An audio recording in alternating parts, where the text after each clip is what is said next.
मत्ती रचित सुसमाचार 23वां अध्याय।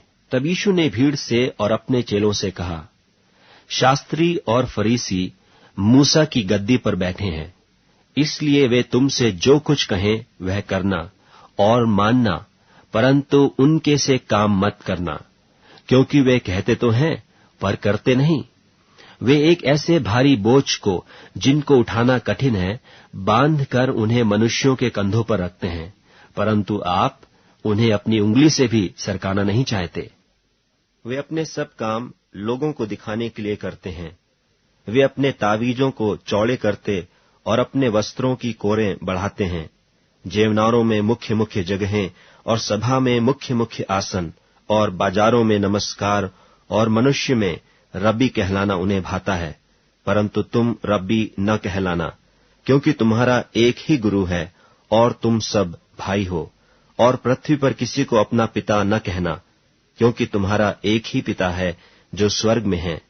और स्वामी भी न कहलाना, क्योंकि तुम्हारा एक ही स्वामी है, अर्थात मसीह। जो तुम में बड़ा हो वह तुम्हारा सेवक बने। जो कोई अपने आप को बड़ा बनाएगा वह छोटा किया जाएगा, और जो कोई अपने आप को छोटा बनाएगा वह बड़ा किया जाएगा। हे कपटी शास्त्रियों और फरीसियों, तुम पर हाय! तुम मनुष्यों के विरोध में स्वर्ग के राज का द्वार बंद करते हो। न तो आप ही उसमें प्रवेश करते हो और न उसमें प्रवेश करने वालों को प्रवेश करने देते हो। हे कपटी शास्त्रियों और फरीसियों, तुम पर हाय! तुम एक जन को अपने मत में लाने के लिए सारे जल और थल में फिरते हो, और जब वह मत में आ जाता है तो उसे अपने से दूना नारकीय बना देते हो। हे अंधे अगुओं, तुम पर हाय! जो कहते हो कि यदि कोई मंदिर की शपथ खाए तो कुछ नहीं, परंतु यदि कोई मंदिर के सोने की सौगंध खाए तो उससे बंध जाएगा। हे मूर्खों और अंधों, कौन बड़ा है, सोना या वह मंदिर जिससे सोना पवित्र होता है? फिर कहते हो कि यदि कोई वेदी की शपथ खाए तो कुछ नहीं, परंतु जो भेंट उस पर है, यदि कोई उसकी शपथ खाए तो बंध जाएगा। हे अंधों, कौन बड़ा है, भेंट या वेदी जिससे भेंट पवित्र होता है? इसलिए जो वेदी की शपथ खाता है वह उसकी, और जो कुछ उस पर है उसकी भी शपथ खाता है। और जो मंदिर की शपथ खाता है वह उसकी और उसमें रहने वाले की भी शपथ खाता है। और जो स्वर्ग की शपथ खाता है वह परमेश्वर के सिंहासन की और उस पर बैठने वाले की भी शपथ खाता है। हे कपटी शास्त्रियों और फरीसियों, तुम पर हाय! तुम पुदीने और सौंफ और जीरे का 10वां अंश देते हो, परंतु तुमने व्यवस्था की गंभीर बातों को, अर्थात न्याय और दया और विश्वास को छोड़ दिया है।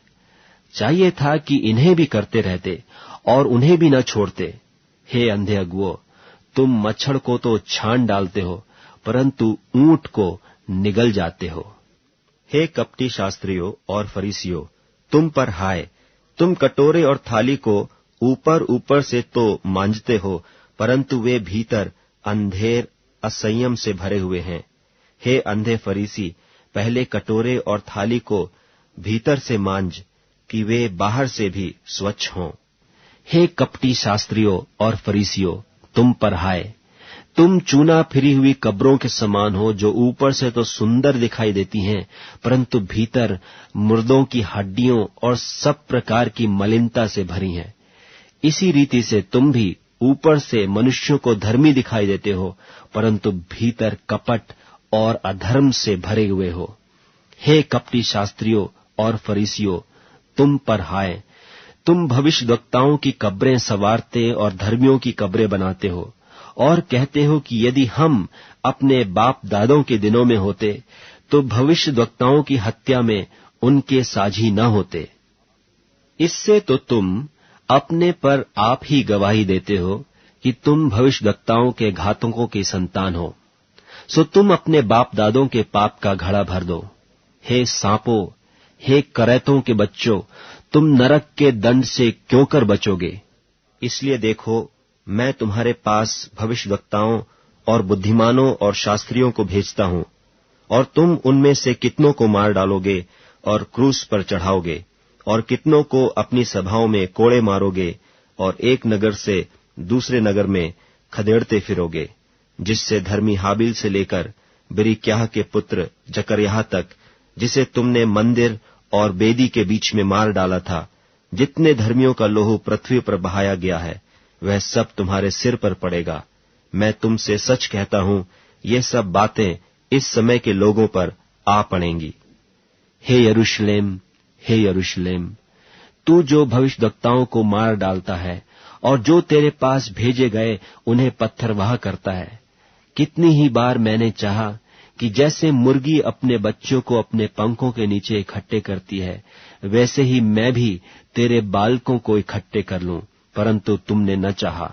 देखो, तुम्हारा घर तुम्हारे लिए उजाड़ छोड़ा जाता है, क्योंकि मैं तुमसे कहता हूं कि अब से जब तक तुम न कहोगे कि धन्य है वह जो प्रभु के नाम से आता है, तब तक तुम मुझे फिर कभी न देखोगे।